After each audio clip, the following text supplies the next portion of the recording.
Buvez, va. Hop là.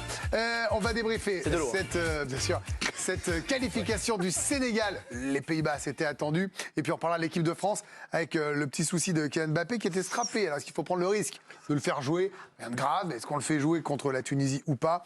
Est-ce que Griezmann est plus important qu'en 2018?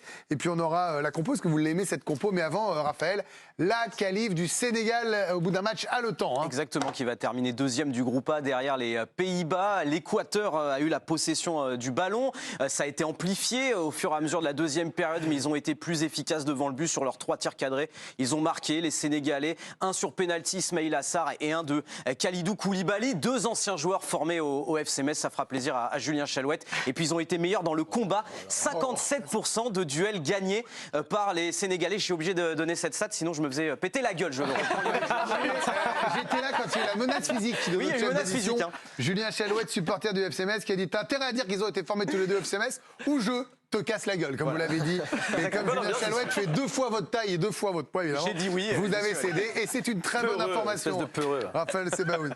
On voit que vous ne connaissez pas la bestiole. Si, je vois très bien qui c'est. Giovanni, oui, est-ce qu'elle est méritée, bonsoir, est-ce qu'elle est méritée cette qualif du Sénégal? Bien sûr qu'elle est méritée. C'est rien, je peux le baser, moi. Non, mais je ne peux pas le baser. C'est un honneur que vous me posiez une question, je suis très flatté. Non, mais honnêtement, déjà sur la première période, l'Équateur n'a pas joué, on l'a dit dans votre émission, et je trouve que la réaction sénégalaise instantanée après l'égalisation de l'Équateur, elle est fabuleuse. On en avait un petit peu parlé durant la mi-temps, mais des garçons comme Kalidou Koulibaly qui ont un poids énorme dans cette sélection. Bravo Benoît qui l'avait annoncé. Exactement. Ça se voit qu'il connaît le foot, il y a peut-être un peu joué. Voilà, Koulibaly, il est fantastique. Ensuite, ils ont bien su fermer cette rencontre. Il y avait beaucoup de gestion émotionnelle importante, évidemment, qu'ils le méritent. L'Équateur n'a pas assez joué dans cette rencontre. Ils sont punis.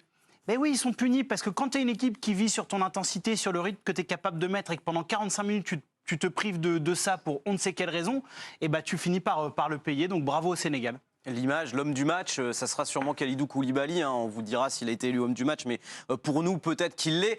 Au-delà de son but, c'est 83% de duels gagnés. Et il a été vraiment fabuleux en deuxième période. 4 tacles, 2 interceptions, 10 dégagements défensifs. Il a été héroïque, Kalidou Koulibaly. Djibril Cissé, c'est un scénario que vous n'avez pas forcément vu venir. L'égalisation de l'Équateur, oui, mais alors la réaction immédiate du Sénégal, je trouve ça très costaud.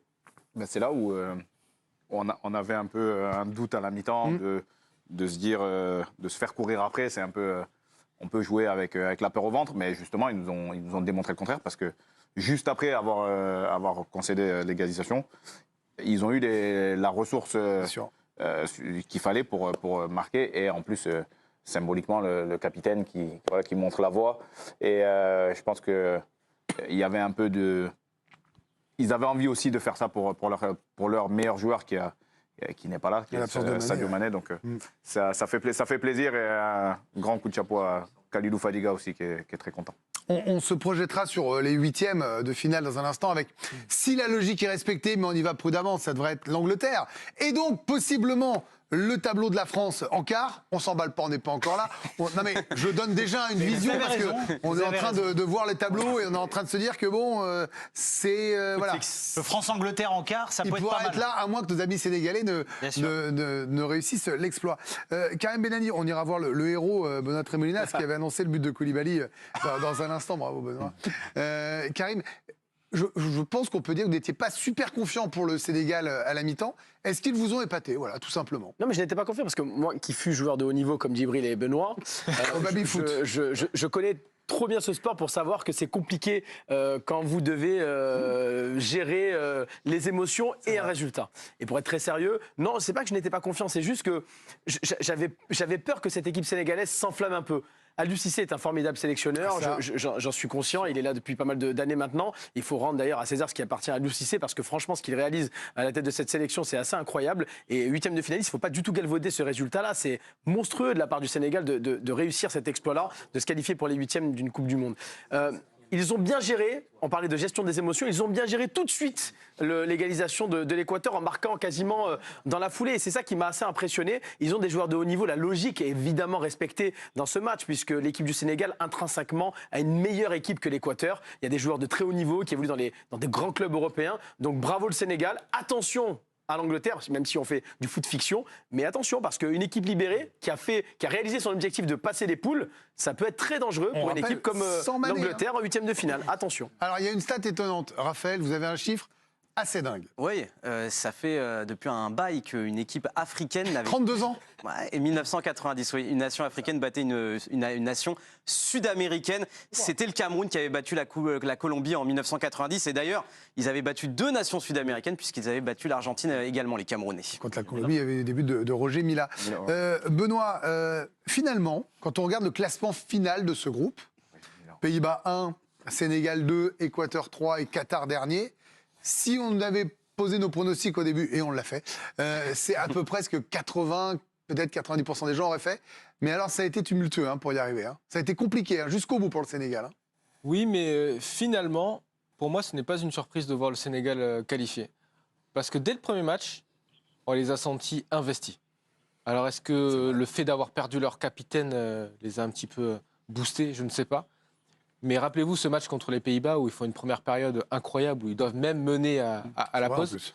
Donc finalement, aujourd'hui, pour moi, la logique est plutôt respectée. L'Équateur s'est sabordé lui-même aujourd'hui en déjouant sur cette première mi-temps. Donc finalement, voilà, le Sénégal est qualifié, c'est plutôt logique. Elle a vu du match aussi. L'expérience a parlé avec Kalidou Koulibaly.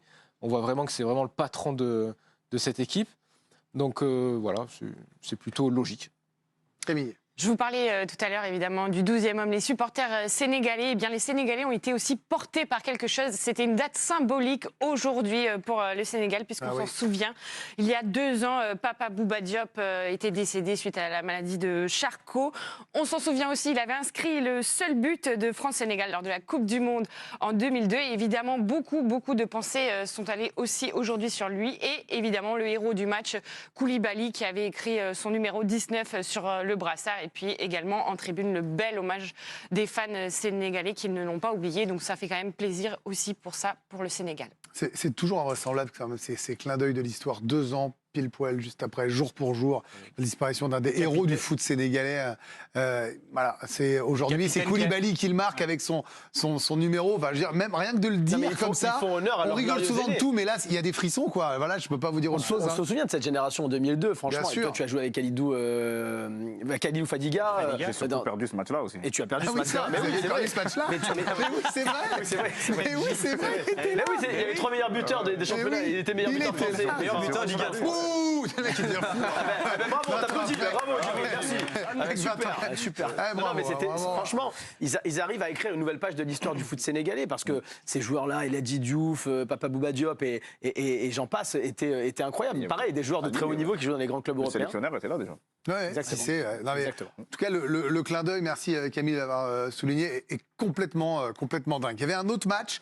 Le Sénégal sera 2e de cette poule. Les Pays-Bas ont rempli leur contrat. On a l'impression qu'ils n'ont pas trop forcé et ils ont battu le Qatar. Exactement, sur le score de 2-0. À dire que Gakpo est co-meilleur buteur désormais de cette Coupe du Monde avec 3 buts, avec Valencia et puis avec Kylian Mbappé. C'est la 11e qualification de suite en 11 participations. Ils sont sortis des poules. Nos amis néerlandais. Regardez Van Gaal, il n'a perdu aucun des 10 matchs qu'il a dirigés en Coupe du Monde. Il y a eu les séances de tir au but, mais ça compte comme des matchs nuls. C'est un record pour un entraîneur en Coupe du Monde. 10 matchs sans défaite. Et puis du côté du Qatar, sportivement, qui n'a pas réussi son mondial. Le Qatar est le premier pays hôte à terminer avec 0 points en phase de groupe d'une Coupe du Monde. Et le premier pays hôte a encaissé 7 buts dans les phases de groupe d'une Coupe du Monde. Un mot d'abord sur les Pays-Bas, Giovanni. Quelle impression il vous laisse là en 30 secondes sur ce premier tour ? Ils ont fait le boulot ? Oui, ils ont fait le boulot. J'ai souvenir d'une équipe des Pays-Bas qui avait été flamboyante en phase de poule à l'Euro et puis ensuite qui s'était arrêtée très vite, qui nous avait déçus. Je pense que Van Gaal, il essaye de chercher beaucoup d'équilibre. Ça se voit. Il a fait les changements après son premier match sur la défense. Que De Ligt est allé sur le banc, c'est Timber qui l'a remplacé. Il y a aussi Koopmeiners qui est sorti du banc dans l'entrejeu. Voilà, honnêtement, c'est difficile à dire parce qu'on va voir aussi dans quel état va revenir Memphis Depay parce qu'on sent qu'offensivement, là, il a pris du rythme. Il était un peu plus en jambes, mais tu sens que pour faire la décision dans les derniers moments, il est évidemment essentiel, Memphis Depay. Et puis il y a un garçon qui était en difficulté en club, qui est parfois critiqué, qui fait pour le coup un très très bon début de Coupe du Monde, c'est Frenkie de Jong, parce qu'il est passeur décisif face au Sénégal. Là aujourd'hui il marque, il est bon. Un dernier mot sur le Qatar, c'est un flop. Sportivement, là, c'est un échec. Oui. Après, franchement, quand vous voyez la composition de cette sélection, des joueurs qui évoluent quasiment tous au pays. Champion d'Asie, franchement, on pensait mieux. Hein. Oui, mais dans le groupe dans lequel ils sont tombés, honnêtement, c'était des footballs au pluriel qui n'étaient pas faits pour eux. Football européen avec les Pays-Bas, j'allais dire football total, mais bon, là aujourd'hui, franchement, ils n'ont pas vraiment existé. Et c'était presque un match pour du beurre pour les Pays-Bas. Ils auraient pu faire le match contre l'Équateur. Ils étaient tétanisés. Et ça a conditionné le reste de leur Coupe du Monde, qui a été pour le moins catastrophique. Ouais.